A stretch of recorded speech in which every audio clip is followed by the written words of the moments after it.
नहमदुहु व नुसल्ली अला रसूलिहिल करीम अम्मा बाद अऊज़ु बिल्लाहि मिनश्शैतानिर रजीम बिस्मिल्लाहिर रहमानिर रहीम व हल अताका हदीसु मूसा इज़ रआ नारन फ़क़ाल लिअहलिहिम कुसू इन्नी आनस्तु नारन लअल्ली आतीकुम मिनहा बिक़बसिन औ अजिदु अलन नारि हुदा। सदक़ल्लाहुल अज़ीम। इससे पहली जो आयात हैं अल्लाह तबारक व तआला ने उन आयात में एक तो कुरान करीम की अज़मत बयान फरमाई और नबी अलैहिस्सलातु वस्सलाम की इबादत का हाल बयान किया। नबी अलैहिस्सलातु वस्सलाम की अज़मत का भी जिसके अंदर ज़िक्र आया है। अम्बिया अलैहिमुस्सलातु वस्सलाम पर चूँकि तकरीबन सभी पर मुसीबतें परेशानियाँ आई हैं, आका अलैहिस्सलातु वस्सलाम पर भी चूँकि मुसीबतें आई और दीगर अम्बिया अलैहिमुस्सलातु वस्सलाम के मुकाबले में बहुत ज़्यादा मुसीबतें आई, इसीलिए नबी अलैहिस्सलातु वस्सलाम की तसल्ली की खातिर मुख्तलिफ़ अम्बिया अलैहिमुस्सलातु वस्सलाम के वाक़यात को ज़िक्र किया गया ताकि नबी अलैहिस्सलातु वस्सलाम को उससे कुछ न कुछ तसल्ली हासिल हो जाए और गम के मुदावा में और गम को दूर करने में कुछ न कुछ वो मुईन और मददगार, और आका अलैहिस्सलातु वस्सलाम के जहन में ये बात बैठ जाए कि नबुव्वत जो है उसके साथ में परेशानियाँ और मुसीबतें ये लाजिम हैं। कोई नबी ऐसा नहीं गुज़रा कि जिस पर मुसीबतें और परेशानी ना आई हो। बहरहाल इसी की मुनासबत से हज़रत मूसा अलैहिस्सलातु वस्सलाम का वाक़या यहाँ पर ज़िक्र किया गया। तफसीली वाक़या है लेकिन इब्तिदा से इंतहा तक का पूरा वाक़या नहीं है। जिस वक्त हज़रत मूसा अलैहिस्सलातु वस्सलाम ने मिस्र को छोड़ा और हज़रत शुएब अलैहिस्सलातु वस्सलाम की बस्ती में आप तशरीफ़ ले गए, ये वाक़या दूसरी जगह पर मुफस्सलन मज़कूर है कि हज़रत मूसा अलैहिस्सलातु वस्सलाम ने एक फ़िरौनी को कत्ल कर दिया था।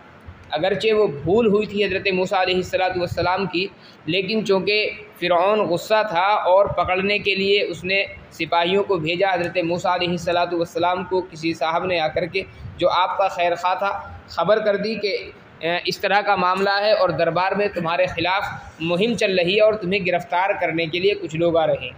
तो हज़रत मूसा अलैहिस्सलातु वस्सलाम वहाँ से निकल कर के मिस्र से हज़रत शुएब अलैहिस्सलातु वस्सलाम की बस्ती की तरफ तशरीफ़ ले गए।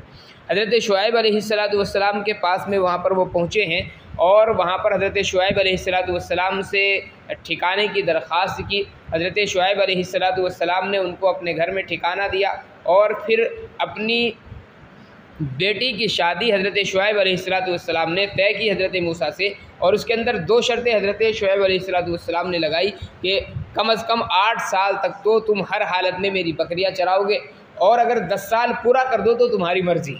ये दोनों मुद्दतें हज़रत शुएब अलैहिस्सलातु वस्सलाम ने हज़रत मूसा अलैहिस्सलाम के सामने रखी। बहरहाल हज़रत मूसा अलैहिस्सलातु वस्सलाम ने हज़रत शुएब के यहाँ 10 साल पूरे बकरियाँ चराई, यानी शर्त जो थी वो अगरचे 8 साल की थी लेकिन चूँकि दूसरी मुद्दत 10 साल भी मुतय्यन हुई थी, इसलिए हज़रत मूसा अलैहिस्सलातु वस्सलाम ने 10 साल तक बकरियाँ चराई। इसके बाद में हज़रत शुएब अलैहिस्सलातु वस्सलाम से हज़रत मूसा ने फिर रुख़्सत चाही। चूँकि वाक़या गुज़र चुका था तकरीबन 10 साल पहले, हज़रत मूसा अलैहिस्सलातु वस्सलाम के जहन में ये बात आई कि फ़िरौन और फ़िरौन के दरबारी जो थे अब मेरी उस गलती को भूल चुके होंगे, पुराना वाक़या है। और अपनी वालिदा और बहन की याद भी हज़रत मूसा अलैहिस्सलातु वस्सलाम को आ रही थी, इसलिए हज़रत मूसा अलैहिस्सलातु वस्सलाम ने हज़रत शुएब से इजाज़त चाही कि आप मुझे अब इजाज़त दे दें। फिर चूँकि ख़तरा ये था कि अगर आम रास्ते से जाएंगे तो मुल्क शाम दरमियान में वाक़ था, कहीं ऐसा ना हो कि मुल्क शाम का बादशाह हज़रत मूसा अलैहिस्सलातु वस्सलाम को पकड़ ले और तकलीफ़ दे। इसलिए हज़रत शुएब अलैहिस्सलातु वस्सलाम के मशवरे से हज़रत मूसा अलैहिस्सलातु वस्सलाम ने जो रास्ता इख्तियार किया जाने के लिए वो आम रास्ता नहीं था बल्कि पहाड़ी रास्ता हज़रत मूसा अलैहिस्सलातु वस्सलाम ने इख्तियार फरमाया, आम रास्तों से हट करके। चूँकि जंगल का रास्ता था, हज़रत शुएब अलैहिस्सलातु वस्सलाम ने कहा कि जब आप जंगल में जाओगे तो वहाँ पर मूज़ी जानवर वगैरह भी आपको मिलेंगे, इसलिए मुनासिब यह है कि कम से कम डंडा वगैरह कोई ना कोई साथ में लो। हज़रत शुएब अलैहिस्सलातु वस्सलाम के पास में अम्बिया अलैहिमुस्सलातु वस्सलाम की बहुत सी मीरास रखी हुई थी, यानी मुख्तलिफ़ अम्बिया अलैहिमुस्सलातु वस्सलाम को अल्लाह की जानिब से जो चीज़ें अता की गई मौजिज़े के तौर पर वो हज़रत शुआइब अलैहिस्सलाम के पास में बहुत सारी चीज़ें जमा थी। हज़रत शुआइब अलैहिस्सलाम के एक कमरे में वो सारी चीज़ें जमा थी, बहुत सारी लकड़ियाँ भी वहाँ पर रखी हुई थी। हज़रत शुआइब नाबीना हो चुके थे। हज़रत मूसा अलैहिस्सलाम से फरमाया कि कमरे के अंदर जाओ और एक डंडा जो है वहाँ से निकाल करके लेकर के आ जाओ ताकि तुम्हारे रास्ते में काम आए। हज़रत मूसा अलैहिस्सलाम तशरीफ़ ले गए, एक डंडा निकाल करके आ गए। हज़रत शुआइब अलैहिस्सलाम ने छू करके देखा, डंडे को महसूस कर लिया कि ये जो डंडा है ये आम डंडा नहीं है, आम लाठी नहीं है, बल्कि ये तो अम्बिया अलैहिस्सलाम की मीरास है मेरे पास में। हज़रत शुआइब ने फरमाया नहीं, इसको वहीं पर रख करके आओ और कोई दूसरा डंडा फिर निकाल करके लाओ। हज़रत मूसा अलैहिस्सलाम ने उसको रखा, फिर इधर उधर हाथ चलाया और फिर इत्तिफाकन वही डंडा फिर हाथ में आ गया हज़रत मूसा अलैहिस्सलाम के। फिर आकर के हज़रत शुआइब को दिखलाया। हज़रत शुआइब अलैहिस्सलाम ने फिर महसूस किया, फिर वापस किया उसको, कहा इसको वहाँ पर जा कर के रखो और दूसरा डंडा लेकर के आओ। तीसरी मरतबा फिर हज़रत मूसा अलैहिस्सलाम तशरीफ़ ले गए, आपने वो डंडा वहाँ पर रखा और फिर दूसरे डंडों में जब तलाश किया और तीसरी मरतबा जब लाठी उठा कर के लाए तो फिर वही लाठी हज़रत मूसा अलैहिस्सलाम के हाथ में। हज़रत शुआइब अलैहिस्सलाम समझ गए कि अल्लाह की जानिब से ये फ़ैसला है और अम्बिया अलैहिस्सलाम की ये जो मीरास मेरे पास चली आ रही है ये शायद हज़रत मूसा अलैहिस्सलाम के पास की जानी।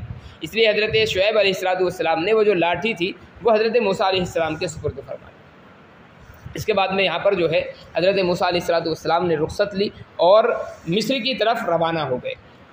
मुख्तलिफ़ रिवायतें हैं। एक रिवायत यह है कि आपके साथ में एक खादिम था, एक रिवायत यह कि नहीं पूरा काफ़िला है हज़रत मूसा अलैहिस्सलाम के साथ में जो हज़रत शुआइब अलैहिस्सलाम की बस्ती मदियन से मिस्र जा रहा था। लेकिन रास्ते में ऐसा हुआ कि रात का अंधेरा था और पहाड़ी रास्ता था, जिसकी वजह से हज़रत मूसा अलैहिस्सलाम रास्ता भटक गए और आम काफ़िले का जो रास्ता था उससे हट गए। इधर हज़रत शुआइब अलैहिस्सलाम जब रवाना हुए तो आपकी जो बीवी थी वो हमल से थी और बच्चा पैदा होने की बिल्कुल करीबी मुद्दत थी, यानी आज और कल में जैसे औरतों को होता है बस वो मुद्दत हज़रत मूसा अलैहिस्सलाम की बीवी की चल रही थी। रास्ता इधर रात आई, रास्ता भटक गए, सर्द बिल्कुल रात थी, हज़रत मूसा अलैहिस्सलाम को रास्ता नज़र नहीं आ रहा था। इसी दरमियान में हज़रत मूसा अलैहिस्सलाम की बीवी को दर्द ज़े शुरू हो गया, बच्चे का दर्द शुरू हो गया। अब वहाँ पर कोई आदमी नहीं था, वहाँ पर कोई रास्ता बताने वाला नहीं। हज़रत शुआइब हज़रत मूसा अलैहिस्सलाम बड़े परेशान थे। पहले इधर उधर देखा, कहीं कोई चीज़ नज़र नहीं आई। दूर हज़रत मूसा अलैहिस्सलाम ने देखा कि कोई आग जल रही है, जो कि पहाड़ी रास्ता था। हज़रत मूसा अलैहिस्सलाम ने सोचा मेरी तरह कोई मुसाफिर होगा बोला भटका और शायद किसी ने आग वहाँ पर जला रखी हो।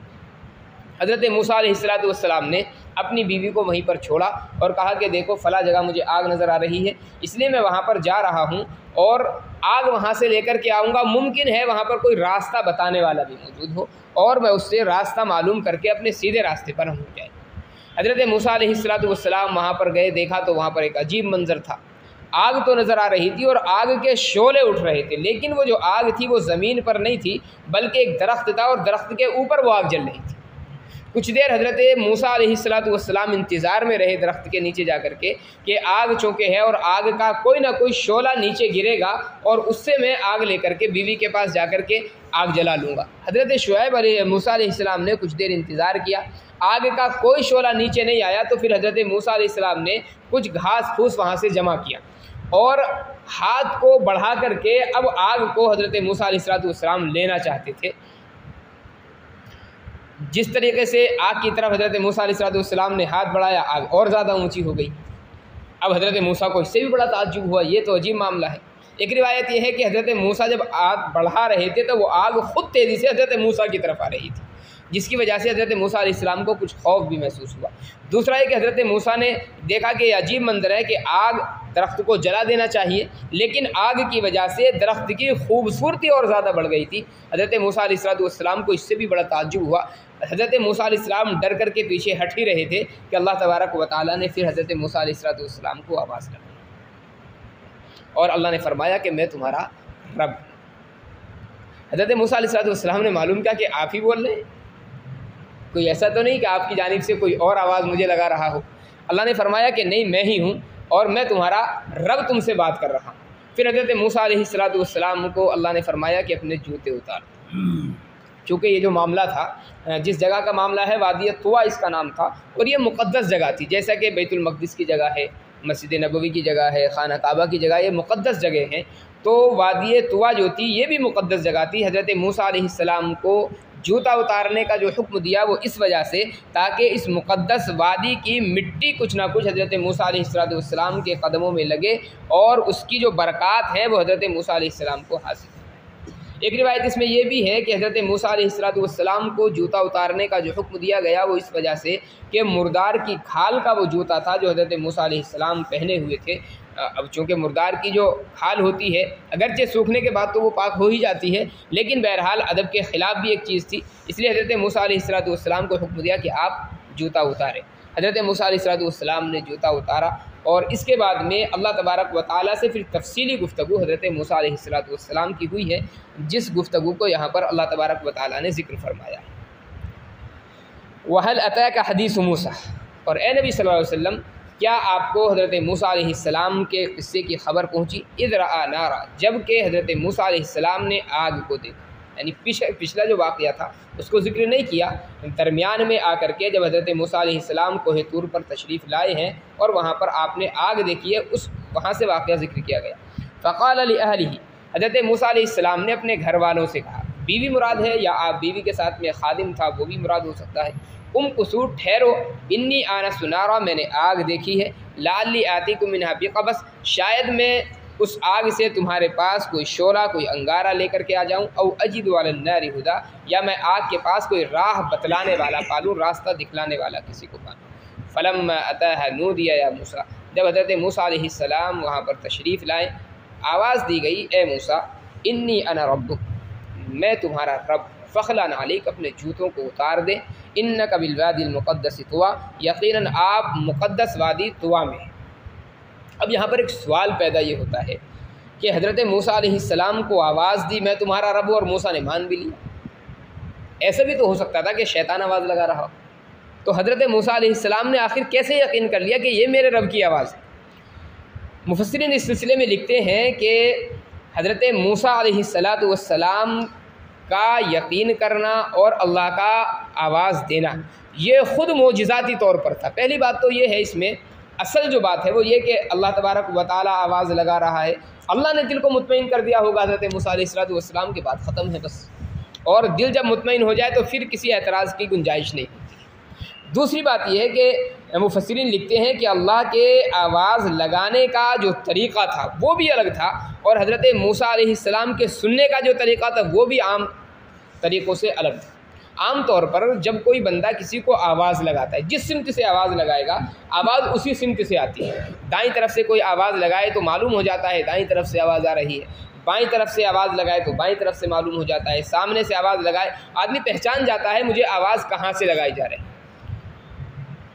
हज़रत मूसा अलैहिस्सलाम ने जब अल्लाह तबारक व तआला की आवाज़ को सुना है तो उसकी कोई सिमत नहीं थी, कोई दाएं बाएं आगे पीछे कोई सिमत नहीं थी, चारों जानिब से बैक वक्त हज़रत मूसा अलैहिस्सलाम को आवाज़ आ रही थी। हज़रत मूसा अलैहिस्सलाम ने ये अजीब आवाज़ सुनी तो मालूम भी किया कि अल्लाह आप हो किधर, आप ठीक है मेरे रब बोल रहे हैं, आप अल्लाह हो, लेकिन आप किधर हैं आप बताए तो सही। अल्लाह तबारक व तआला ने फरमाया मूसा मैं आगे पीछे दाएं बाएं चारों तरफ। एक चीज़ ये कि ये आवाज़ लगाने की कैफियत अलग थी। दूसरी बात ये कि हम सुनते किस चीज़ से हैं, कानों से, और अल्लाह का अज़ल से एक तरीक़ा ये कि कानों से सुनाई देता है, इसके अलावा कोई आज़ा नहीं सुनते हैं। लेकिन हज़रत मूसा अलैहिस्सलाम का यहाँ पर यह मौजज़ा था कि मूसा अलैहिस्सलाम के आवाज़ को सुनने की जो कैफियत थी वो अलग थी। सिर्फ हज़रत मूसा अलैहिस्सलाम के कानों ने आवाज़ नहीं सुनी, बल्कि बदन के हर अज़्व को अल्लाह तबारक व तआला की आवाज़ सुनाई दे रही थी। हालांकि सुनने की जो ताकत है वो कानों के अंदर है, हाथों के अंदर पकड़ने की जो ताकत है सुनने की ताकत नहीं है, पैरों के अंदर चलने की ताकत है, किसी और चीज़ की ताकत नहीं। लेकिन अल्लाह ने इस चीज़ का यकीन दिलाने के लिए ये कैफियत मुतय्यन फरमाई कि मूसा अलैहिस्सलाम जब इस आवाज़ को सुन रहे थे तो सिर्फ आपके कानों ने नहीं सुना, बल्कि बदन के हर अज़्व ने इस आवाज़ को सुना है, जिससे हज़रत मूसा अलैहिस्सलाम को यकीन हो गया कि ये आवाज़ जो है ये अलग किस्म की आवाज़ है, और यकीनन अगर रब पुकार रहा है तो वो फिर रब ही है। बहरहाल फिर अल्लाह तबारक व तआला ने हज़रत मूसा से गुफ्तगू फरमाई, व अना अख्तरतुक, मूसा हमने तुम्हें मुंतखब कर लिया, फस्तमी लिमा यूहा, गौर से सुनो जो कुछ तुम्हारी तरफ वही किया जाता है। फिर अल्लाह तबारक व तआला ने सबसे पहले जो है तौहीद ये समझाई हज़रत मूसा अलैहिस्सलाम को उसके बाद अबदियत हज़रत मूसा अलैहिस्सलाम को समझाई गई, और उसके बाद में इबादत का तरीक़ा हज़रत मूसा अलैहिस्सलाम को समझाया गया है। इन्ननी अनल्लाह, मैं अल्लाह, ला इलाहा इल्ला अना, मेरे अलावा कोई माबूद नहीं। ये अल्लाह तबारक व तआला ने तौहीद को बयान किया। फ़अबुदनी, मेरी ही इबादत करो, ये अल्लाह तबारक व तआला ने अबदियत को बयान किया है। अक़िमिस्सलात लिज़िक्री, और नमाज कायम करो मेरे ज़िक्र के लिए। ये नमाज का मकसद भी बयान कर दिया कि नमाज का जो मकसद है वो अल्लाह तबारक व तआला का ज़िक्र का है, और नमाज जो है सरापा ज़िक्र ही का नाम है। इन्नस्साअत आतिया, यकीनन क़यामत ज़रूर आने वाली है। अकादु उख़फ़ीहा, मैं उसको पोशीदा रखना चाहता हूँ। लितुजज़ा कुल्लु नफ्सिन बिमा तसआ, ताकि बदला दिया जाए हर नफ्स को उन आमाल का जो वो करे। हज़रत मूसा अलैहिस्सलाम को इतना तो बता दिया गया कि क़यामत है, और फिर अल्लाह तबारक व तआला ने आगे ये भी बता दिया कि क़यामत को मैं बिल्कुल पोशीदा रखना चाहता था।